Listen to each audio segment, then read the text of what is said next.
This episode is sponsored by Shutterstock.com. With over 20 million high-quality stock photos, illustrations, vectors, and video clips, Shutterstock helps you take your creative projects to the next level. For 30% off your new account, go to Shutterstock.com and use offer code GAMEBREAKER6. This episode is also brought to you by Audible. For a free 30-day trial and to receive a free audiobook, just head on over to audible.com/gamebreaker. Gamebreaker TV.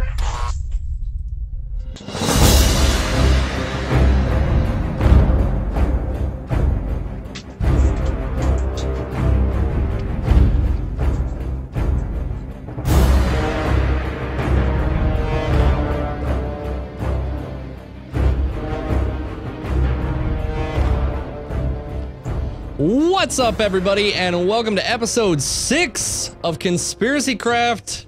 Today is June 20th, 2013.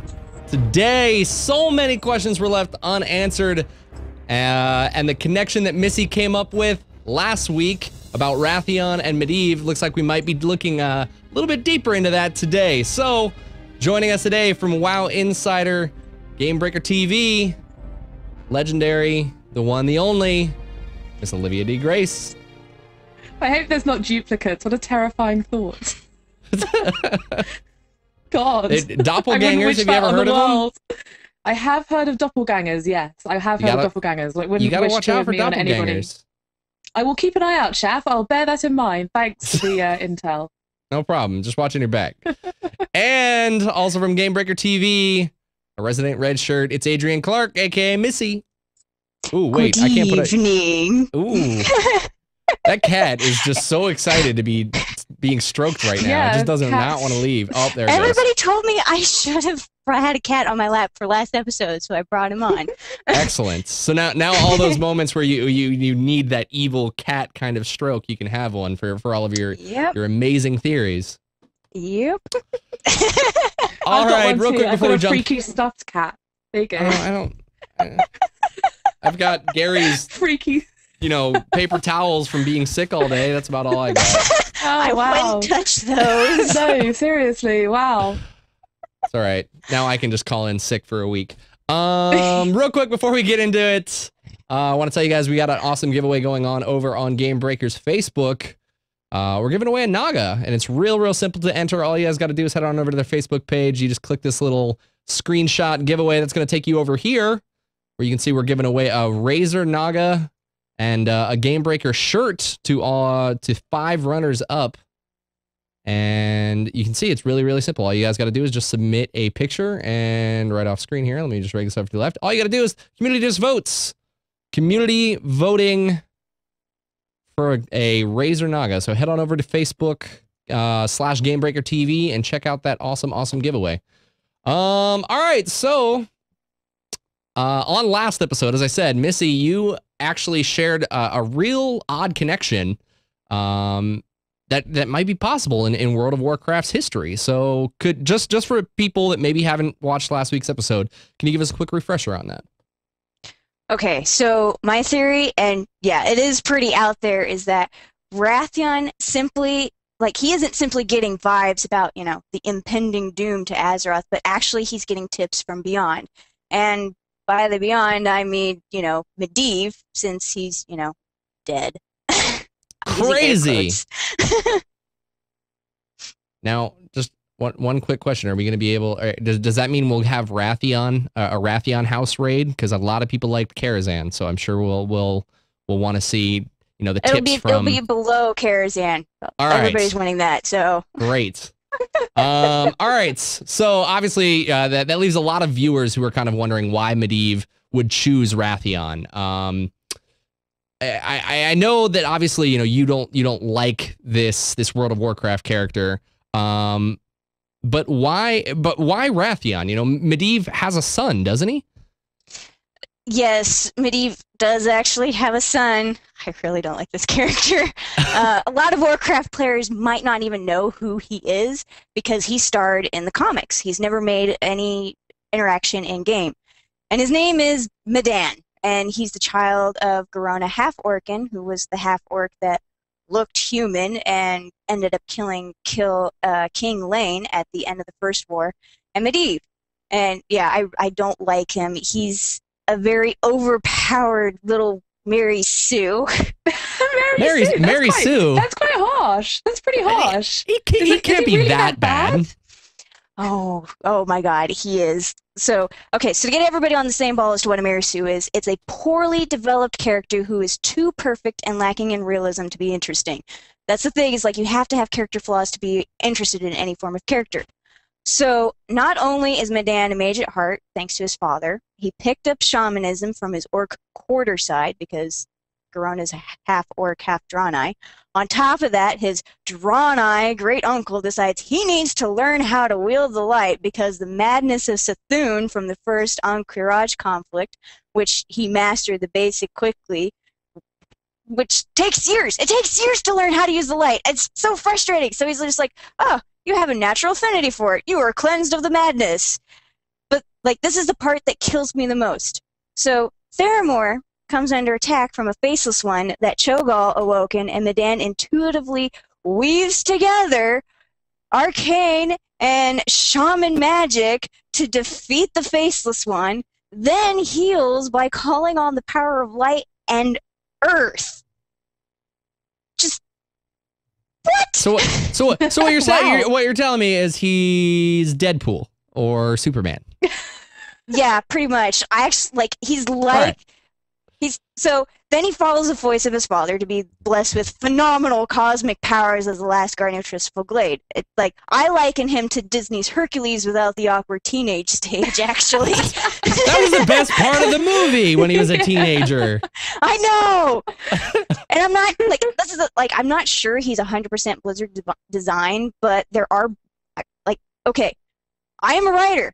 Believe it or not, I like writing short stories. There's a book. This is the Novelist Boot Camp. It tells you how to develop characters, and it says put flaws in there. There's no flaws in Medivh.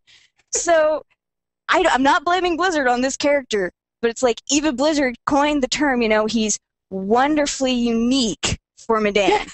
Wonderfully. I thought Go ahead. Unique. I thought Thrall was like a bad, wonderfully unique Mary Sue, but this guy sounds even worse.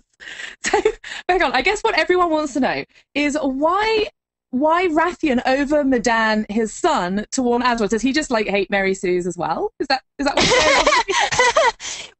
Well, let's all say, in all fairness, Medivh is dead, and he's as dead as a coffin. Got his head chopped off at the end of right before the end of the First War.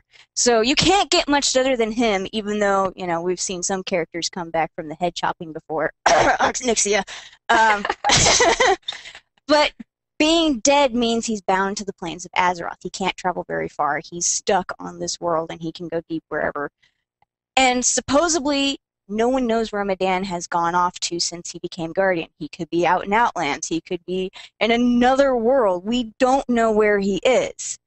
And there were some people that stated that Medivh could have been bound to his staff because it's his favorite staff. Everybody gets attached to their favorite staffs, but again, this isn't Earth ghosts. This is Azeroth ghosts, so they work a little differently.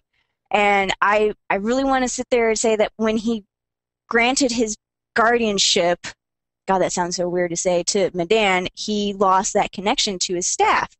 And not to mention, they did the whole blessing thing of purifying the base. But to answer the question, like I said, Medivh is a different type of ghost who's aware of what's going on. He was able to guide Thrall during the Twilight of the Aspects on his quest to find the Bronze Aspect, who was hiding in different time paradoxes. I mean, he ventured into the dream world and invoked visions through dreams. And again, it all comes down to we don't know where Medivh is. So why not Wrathion? Okay, but Wrathion isn't the only key character in Azeroth. There's Malfurion and Tyrande that he contacted during the Warcraft III RTS. Why wouldn't he try to get hold of those guys again? Okay, in all fairness, I like these characters, but at the same time, they're missing some things that make me want to like them. But Malfurion, he's been sleeping for how many years in World of Warcraft? He just woke up last expansion, really? So, I mean, yeah, sure, like I said, Medivh might have been able to breach the Emerald Dream to reach him, but that nightmare was scary during the Stormrage book. And again, all we know, maybe Medivh was trapped in that himself. As for Tyrande, well, she's Tyrande. I mean, she's not my favorite developed female character, but it's really hard for people to develop female characters, mostly because everybody's wanting something different. And there goes my phone. They all want something different. They want a strong female character. They want the feminine female character. They want it to blend so perfect. So it's really hard to make a good female character in games anymore. But that's a different bag of crap that happens in gaming world. But it's like the thing that I just can't get over, and it's the main thing that's really sticking in my mind, is that night elves have a huge distaste for anything magical. We know why they don't like magic, obviously, but they hate it. And Medivh he's a mage. You don't get more magical than, the Guardian of Tristafel dead. So I think at the time during the Battle of Hyjal, it was a very unique thing. I mean, when you think about it, Medivh showed up to Malfurion in a dream as a raven, and that screams druid. We've seen all the druids flying around in bird form, so to me, that makes me think of a druid. And when he appeared in, yeah, but when he appeared in person, he was still a raven. Not to mention, yeah, I know. I'm a bird, and now it's like, boom, I'm a person, and it's like that's still druid to me. But those people are tied up with whatever they're doing that Blizzard doesn't want to share with us yet. It's cool. Maybe they're having marital issues. Maybe they're having, reproduction issues. I don't know. Or Malfurion and Tyrande are keeping an eye on the last spark in the nightmare. But I do have another theory as to why Medivh might have picked Wrathion. Well, before we get right into that, let's jump over and just want to take a moment and tell you guys about an awesome sponsor that we have over here at Gamebreaker, Squarespace.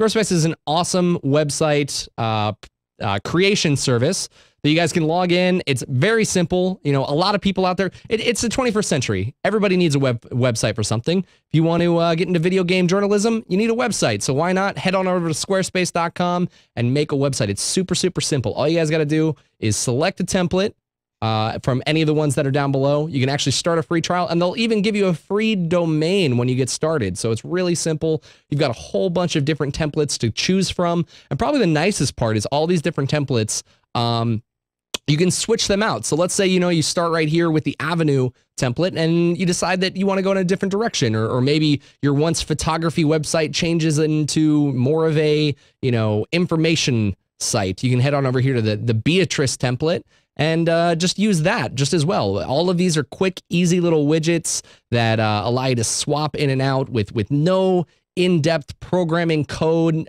required. Super simple. And all you guys got to do is head on over to Squarespace and use the offer code GAMEBREAKER6. You guys will get 10% off, and you guys can start all of your online video game journalism needs just by heading over to Squarespace. But that doesn't mean you don't need us, because we've got awesome information on what might be going on with Wrathion. So you might want to stay here, because Missy's got a little bit to spout out for us of that. So, all right, what's kind of going on here? We finally recovered from your theory from last week, but now it looks like you've got a little bit more in mind for what Wrathion might be actually doing here within the world of Azeroth.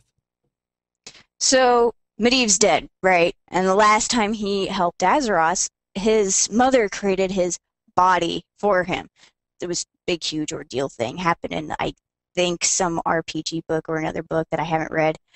But at the time of Egwin's demise, the cataclysm hadn't happened yet.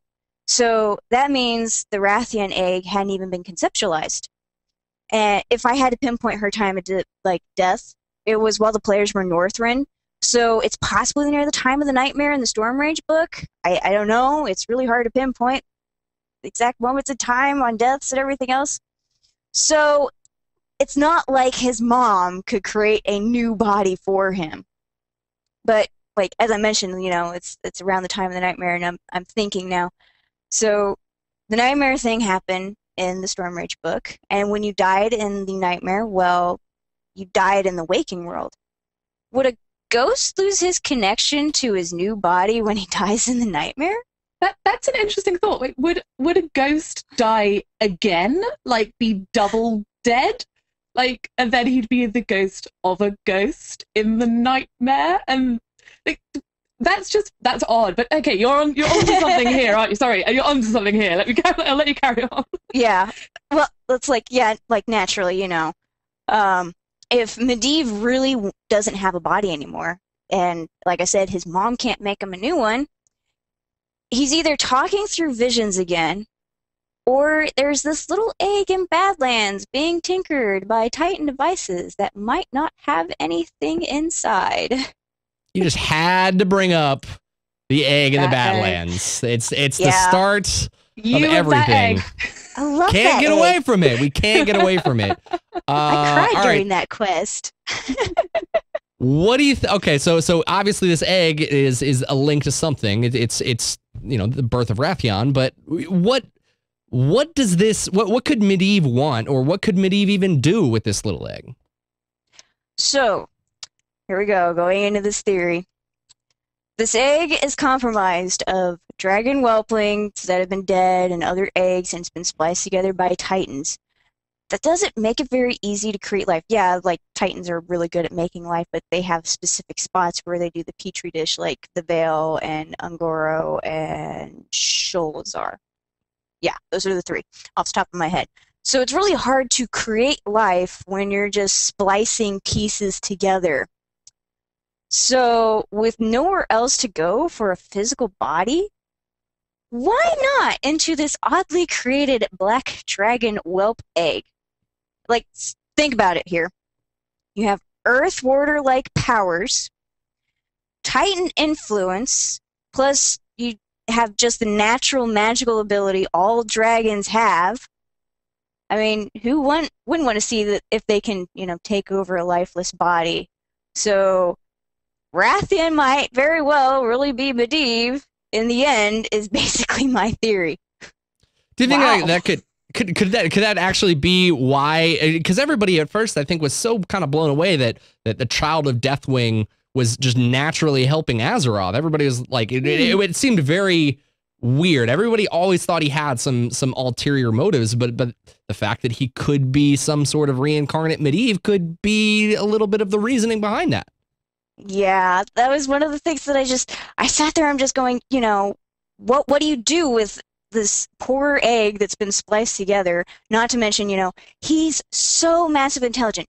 Yeah, he's a dragon, and that makes up for a lot of it, but he's, what, 5 in dragon years, according to the quest line? And he's so smart that it just baffles my mind, and I want to find like, aside from just making the reasoning of an excuse and pardon of you're just a dragon, it's okay for you to be really smart. It's like, it's really odd for something so young to have that kind of mentality in my mind at the same time. But like, there's no life device in that Titan thing. It just seemed like a splicer. So yeah, Medivh likes Azeroth. He's still paying off that debt that he's got. He only did a fraction of it with Mount Hyjal. Why not, you know, keep going? What do you think this will do to the people who maybe think that Wrathion's actually up to something a little bit more nefarious since he's playing both sides of the field? Could that be a little bit against Medivh? Well, again, you know, Medivh did a lot of pretty bad stuff. I still suspect that because, like, they say that it's an uncorrupted egg, which means that it doesn't have the taint of the old gods maddening in its mind. But I still suspect that the old gods might still be whispering in the back of his brain, really. And he's doing his best to ignore them.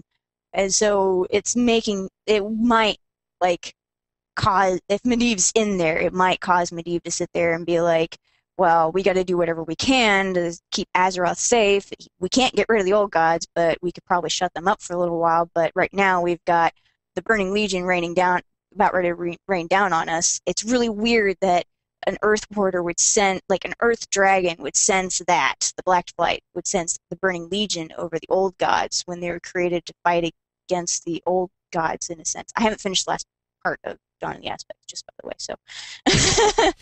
So that's just what my theory is. Well, guys, there you go. Missy has just added a whole lot more of a twist to her original Wrathion and Medivh theory. It's kind of crazy. Could actually be true, though. There's a lot of mysterious things going on there with Wrathion. There could be some underlying text there. What do you guys think? Does this make sense to you? Do you disagree? Let us know in the comments below where you guys stand on this theory, or if you have any other theories of your own. But for any more World of Warcraft related conspiracy, be sure to tune back here every week and check in with us, where we throw more tinfoil hat moments at you guys. Other than that, Missy, you can follow her right down there at LilMissy4205.